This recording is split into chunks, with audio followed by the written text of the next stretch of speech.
4 o'clock, which means NFL rosters have made their cuts in terms of who's going to be on that 53. And one of the more notable names that we are following is Kadarius Toney, who has been cut from the Kansas City Chiefs, according to multiple reports. If you remember, he had notable drops during his time in KC, but he also won 2 championships. Everyone remembers that fourth quarter punt return he had in the Super Bowl as the Chiefs beat the Eagles 2 seasons ago. But when they brought in Juju Smith-Schuster, that certainly made things look a little different in that wide receiver room. So here's some of the more notable names we've been following throughout the day. Of course, Desmond Ridder coming earlier in the afternoon. He was cut from the Cardinals after being traded there from the Falcons just a few weeks ago. Kicker Anders Carlson out of the Packers did not have the rookie year people expected him to have, so he is now out. Frank Gore Jr., sad to see his name on this list after a proud weekend for his dad, but nonetheless, it is that time of the NFL season.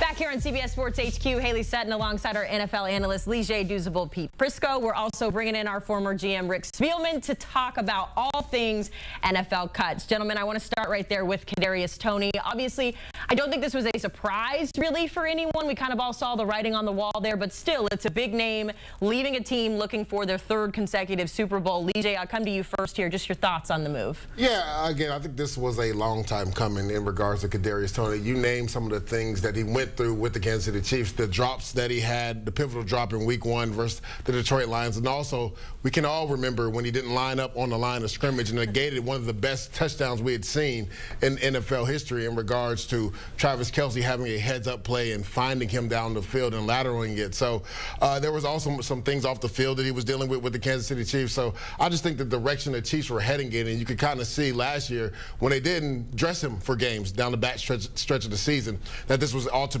going to happen. Yeah, I agree with you, Lijay.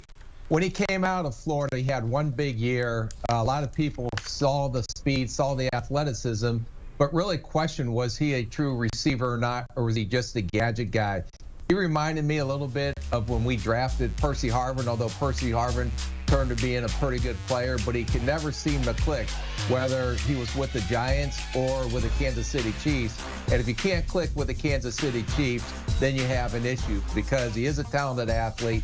He just has too many off-field concerns, too many durability concerns, and that's probably why they weren't able to move him today. Yeah, and once they went out and got Juju Smith-Schuster back, you knew the handwriting was on the wall. I thought Mecole Hardman would actually be in trouble as well. There was some thought that he could be in trouble if they end up getting rid of Kadarius Toney.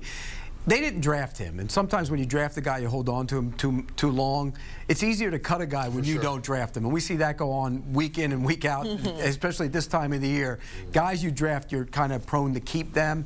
They didn't draft him, so it's an easy decision to make, and I'm not surprised. You drafted those speed guys. You got Worthy, you signed Hollywood Brown. You have speed guys, so I don't think it's an issue. Yeah, we were seeing reports that the Chiefs are going to carry 7 wide receivers on the roster. Justin Ross was another name that was also cut today from that wide receiver room, so do with that what you will. We are lucky enough here, though, to have a former GM who has been through and had these conversations before about getting your roster ready for the upcoming season. So, Rick, put your GM hat back on us for a second. Just take us through the process of what it's like from the front office perspective to have to build a roster that is going to compete in the upcoming season.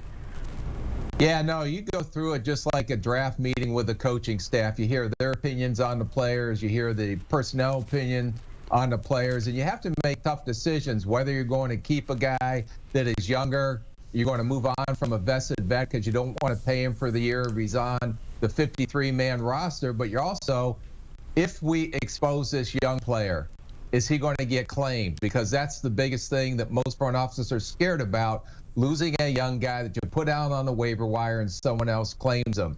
That's why I think you're also seeing a lot of these trades, these tit for tat, 6th for 7th rounders and flopping picks, because the teams at the bottom of the claiming order, which goes by draft order, but Chicago doesn't have the first claiming pick. It's the Carolina Panthers. So throw out all the trades that happened before the draft. Now it goes just by how your team finished. And if you're in the 20s, you know a good player comes out or a young player comes out that everybody's going to be interested in, then that's why you're seeing a lot of these trades happen right now.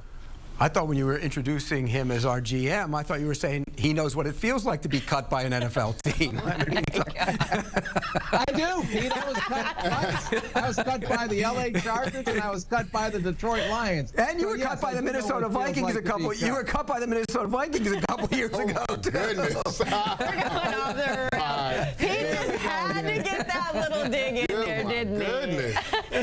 Let's actually, though, go to the players' side of this, though, Lige, because as I mentioned off the top here, this is, it's an exciting day for some because your dreams are coming true. You've made that 53, but for others, those dreams, you're going to have to go a different way to get to that dream. So in terms of the player perspective here, what is that day like for players? Yeah, for players that are fighting for the bottom of the roster, like, it's a tough day, right? Because, Pete, we talked about this. A lot of guys kind of already know where they fit in regards to the roster right now. There's a few guys that are probably in that range from like 65 to 53 that are most likely going to be back on the practice squad, and they'll be okay and be able to continue that dream that you talked about, Haley. But for guys that are like the 52 or 53 man on the right, like, they're shaking today. Like, I've been in that scenario my rookie year when I was with the New York Giants, not knowing, like, waiting for the time to go by. I remember my D-line coach said, I sent you a message so you didn't have to worry. I was like, well, what number do you have? And he had a totally wrong number. So you just imagine sitting in your hotel room for like 12 hours on cut down day,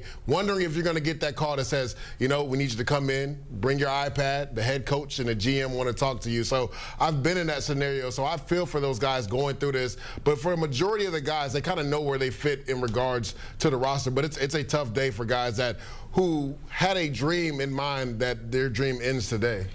When I go to training camp, I always look around and I'll talk to the GM or somebody and I'll say, I could cut your team right now, basically. You can. They know. Yeah. Within 4 or 5 to 8 guys, they know. Yeah. You can cut the team. But more than that, this is the cruelest part of the entire process. Yeah. You make the team today, and then they claim a guy, and you're gone tomorrow. And I'm sure Rick had to deal with that a bunch, because you tell a guy he's all happy, he made the team, he comes in, and then you got to tell him he didn't make the team. That's cruel. Well, perfect example. My second year in the league, I made the Giants originally on the 53-man roster. After week 1, we had 3 running backs go down, so they had to go claim a running back and bring a running back in, so they cut me. So I know Rick was already talking about some of the gymnastics that happens, the roster gymnastics that happen. Now you can actually put 2 guys on IR. Before you had to put them on the 53, then convert them to IR. Well, now you can put 2 guys on IR and save them for 4 weeks while you probably put somebody else on the 53-man roster while you try to hide them and then convert them to practice squad. Rick, did you want to add anything there? Yeah, just real quick. I would tell these young guys, just because it's past 4 o'clock and you're on the 53, don't call your mama or your dad or any family member, hey, I made a 53-man roster, because there's going to be another wave that comes after these claims. There's going to be other players that get cut, and then they move on, and then you get an opportunity to claim more guys. So don't celebrate and call your mom and just say, hey, I just made a 53-man roster, because that can change in a second.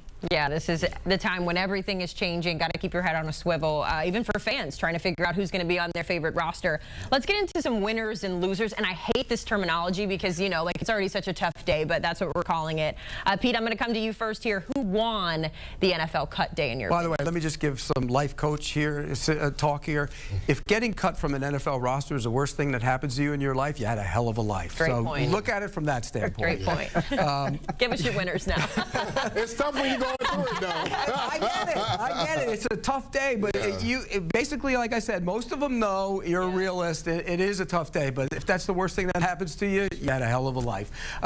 As far as winners, the Tampa Bay Buccaneers. And the reason I say this, Jason Light has done a hell of a job with that roster. And what he's done with that roster, he had to deal with Tom Brady's money, too. So it kind of restricted them a little bit. Every single draft pick made the roster. Everyone.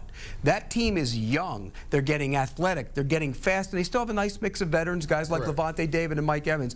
I think Jason Light has done a fantastic job. He and the Buccaneers are big winners, but more than that, I think Malik Willis is a big winner.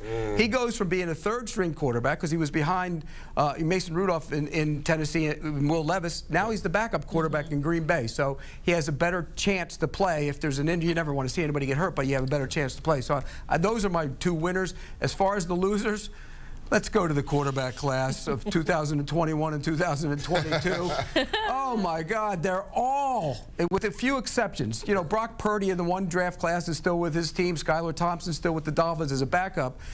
But the rest of that class, terrible. Trevor Lawrence, the only one from the one class. So it just gives you that saying that you never really know with any position, but you never really know with the quarterback position. Yeah, it's interesting. When you guys were going through that list as we were sitting here, I was like, oh, you're right. Oh, you're right. Like, they just, you know, it's been tough. So hopefully it's a good home for Malik going forward. But I want to get into some current news that we're talking about. Now that we've kind of got the rosters out of the way, there's, of course, still several players looking for contract extensions in 49er land. Shout out to the Cowboys for getting the deal done with CD so I can rest. But, Rick, I'll come to you here first on this one, because obviously two key pieces to that San Francisco 49ers team, and Trent Williams and Brandon Ayuk, both still don't have deals. We know that Brandon has been, you know, shopped out as a potential trade target for some teams, but nothing has developed there. Meanwhile, Trent Williams wants more money. So from the front office perspective here, what is missing for the 49ers to get both of these deals done at this point? Maybe cap room and money. I don't think it's about money or cash, but I do think that Ayuk, the market's been set on where the receiver market is. And you saw CD Lamb come in, you saw Justin Jefferson. It'll be interesting to see if Jamar Chase gets done, but I got to put Ayuk right up there with those. So they know what it's going to cost, and I think they'll get something eventually done, because if they weren't, they would have traded him by now.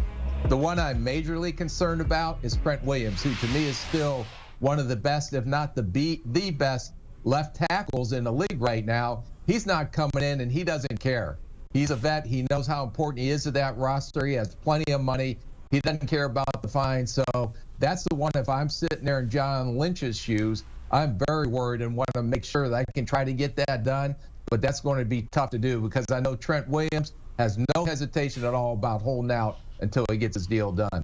Yeah, and that's what has surprised me, guys. Like, nobody's talking about this Trent Williams holdout. Like, he hasn't done this before, Rick, right? He did it with the Washington Redskins. He held out. So he has no qualms about sitting at home. I know, Pete, you always say players will show up and play. He's one of those guys where it's the asterisk. He will sit out, and we know how important he is for this San Francisco offense. I mean, just look at the first 5 games of the season last year. Christian McCaffrey averaged over 102 yards rushing. The next 3, when Trent Williams missed, he never eclipsed 55 yards rushing. So we've also seen Brock Purdy be under duress the last 2 preseason games with that offensive line with Trent Williams not in the fold. So Trent Williams knows how important he is. To him, he wants more guaranteed money, because if you look at his current contract, there's no more guaranteed money on it. So he just wants to be paid for how important he is on the team. So I know Brandon Ayuk, because he's the receiver, has got all the headlines. But the piece, like Rick said, that I'm more concerned about is Trent Williams potentially not being there for the San Francisco 49ers. Yeah, Trent Williams is more valuable, I think, to that team, the way they play. And you look at the rest of that offensive line, there's some questionable guys on that line without Trent Williams. And so when he's not there, it's a big hit. Here's the difference between Trent Williams when he did hold out and Trent Williams now. He's older. The earning years are going bye-bye. It's hard to leave money on the table when your earning years are going bye-bye. So every week he doesn't play, that's a check that he's leaving on the table. That can come back and bite you. So I think ultimately they'll work it out. They'll get him back in there. They need him. They know that. He knows that. And they'll be fair to him. Ayuk is the challenge, because Brandon Ayuk isn't as good as CD Lamb. He's not as good as Justin Jefferson. So how do you slot the money in there? He's close, but he isn't quite there. So I think that could be a tough one. Yeah, I think I'm more just interested to see where he's going to play. Like, if it's going to be in the 49ers or with someone else. Obviously something we'll have to watch out for as the season creeps closer. Of course, there are 2 other teams still looking for their starting quarterback with a little over a week to go before the first game of the season. Of course, talking about the Steelers and the Patriots here. Pete, I kind of want to ask you, when you're in this situation at this point of the season, you still aren't confident in naming a starting quarterback here. Like, where's the panic meter? I guess we'll start with the Patriots. Where's your panic meter of not having a starter named at this point of the season? That one's a little different, because you got a rookie draft pick. And are you sitting there probably in that meeting room with the coaches saying, do we need to protect him a little bit? Our offensive line isn't very good. Are we going to throw him out there? I'm not a believer in this, but I know some coaches are, that if you throw him out there and you look at that line, it's struggled the other night. And you know, look, some of those guys weren't there and aren't there. Andrews didn't play the other night. Strange is there. But when they're healthy, I think they'll be okay. But do you want to put him out there right away? And I say, coaches always say, well, we might mess his psyche up. If you mess his psyche up, you drafted the wrong guy. I mean, if you put a quarterback out there and he doesn't respond no matter what happens, then you drafted the wrong guy. Because everybody learns. Every quarterback I've ever talked to said they learn more playing in a half than they do watching an entire season. So I think they should play Drake May. I don't think they will. I think they'll play Brissett. I would play Drake May, but I think ultimately they're going to be safe. And that's kind of like the Belichick way. You take you play it safe, and I think Gerard Mayo comes from that tree. Rick, from your perspective, at this point of the season, still no starting quarterback, maybe leaning towards that rookie guy, but how involved are you in these decisions, and how do you feel about not having a quarterback here with week 1 right around the corner? Finally, I can disagree with Pete because it was driving me crazy. I was kind of agreeing with him, but you got to go with Jacoby Brissett. It's a no-brainer to me. You don't want to throw Drake May out to the wolves, even though you watched him in the preseason. He's got better through each preseason game, but he's not ready to play the NFL. One of the things is just his footwork in his pocket, and he takes hitches. By that, I mean step up, step up, step up. And when the varsity starts playing, he's going to get hit in the mouth. He doesn't have a great offensive line, like Pete pointed out. He doesn't have great receivers. So why throw him out to the wolves? You can always go to him at some point during the season. Let Jacoby Brissett go out there and play. If they're struggling, there's a point that Drake May will come in and take over. But it's a lot different if you have to bench Drake May because he's struggling and putting in Jacoby Brissett instead of going the other way. Play the veteran. If it's not going well, I don't think anyone on the set think they're going to be competing for a Super Bowl this year or even an AFC East championship. So put the old guy in there. At some point, put Drake May in and then move on. But don't do it the opposite way. I disagree with Pete wholeheartedly. Wholeheartedly? My goodness. He's entitled to his wrong opinion. Fellas, I thought there was no way that Drake May was going to start this season. But, Pete, as I watched the preseason games and some of the things that you talked about, Rick, right, were my concerns for him, right, his top half matching the bottom half, the footwork in the pocket. I saw him get progressively better each week and have more confidence and be able to maneuver in the pocket. So I'm with you, Pete. Usually I always say go with the veteran guy. I think Drake May should play just because I've seen the progression. Now, I know what you're saying, Rick. We don't think this team is going to be any good. The offensive line, it's been a turnstile. You know, Michael Winu is going to play right tackle. He's going to play right guard. They don't know yet. They don't even know who their starting 5 is up front. But I love the way that we saw Drake May maneuver in the pocket, him keep his eyes down the field, be able to go through his progressions, which was a question for me coming into this year. I'm like you, Pete. The only way to get better is to actually get the reps, right? So why not put him out there? Now, I do agree it is easier to go with the veteran guy and then put the rookie in, right? But at this point, to me, the only way he's going to get better is to actually get reps, and that's the way Drake May is going to get better. I think he needs to go ahead and start. I think Jacoby Brissett, for the way he's played throughout preseason, made this a competition. I don't think it was a competition heading into preseason, but the way Jacoby Brissett has played and the way that Drake May has played has made this a competition. Here's the other thing. Well, if you sit and you learn, you look at Aaron Rodgers sat behind. He had Brett Favre in front of him. Yeah. Jordan Love sat. He had Aaron Rodgers in front of him. Right. I mean, these guys have guys in front of them. Yeah, they don't have. Mahomes had Alex Smith. They have nobody. Yeah. There's nobody in front of him. Jacoby Brissett's a stopgap. He's a backup quarterback in the National Football League. You know that. Get on with it. Find out what Drake May is. The sooner you get that going.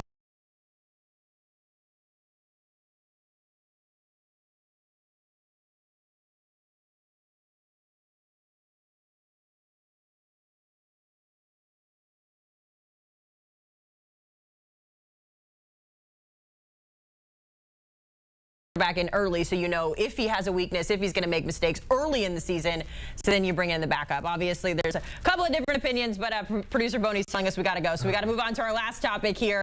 Of course, the Steelers, the situation with the quarterbacks there. Russell Wilson, pole position is the term that Mike Tomlin keeps using, but obviously it's closer maybe than what we thought. It came down to this past weekend. Rick, I want to give you last word here. What do you make of the situation in Pittsburgh, and who do you think should be the starter this year? No question, hands down, Russell Wilson, because it's easier to go to Justin Fields if Russell Wilson struggles. I don't think it was a competition. Maybe it was, but when Russell Wilson had that calf injury, missed all that time, all of a sudden it made it a lot closer than apparently was. In my opinion, go with Russell Wilson, see how he does. I think he's going to fit in Arthur Smith's scheme. I think they're going to be more physical. At least they better show to be more physical than what they've shown in the preseason so far as running the ball. But if Russell Wilson struggles, then you can go to Justin Fields. I think that bringing in Russell Wilson, you probably sold him on he's going to be the starter. I think he could still play at a high level if he gets in the right opportunity and the right situation. I think that opportunity is right in Pittsburgh. So I would go with Russell Wilson. Well, you got a big old thumbs down from our guy, Pete Prisco, over here to my Justin left. Fields But neither one of them is very good. Opinions. Rick Spielman, Pete Prisco, Douzable hopping on to talk all things NFL. The season is right around the corner. We kick off our coverage here on CBS September 8th. Plenty of games to get you hyped for the rest of the season. Make sure you catch us on CBS and streaming on Paramount+.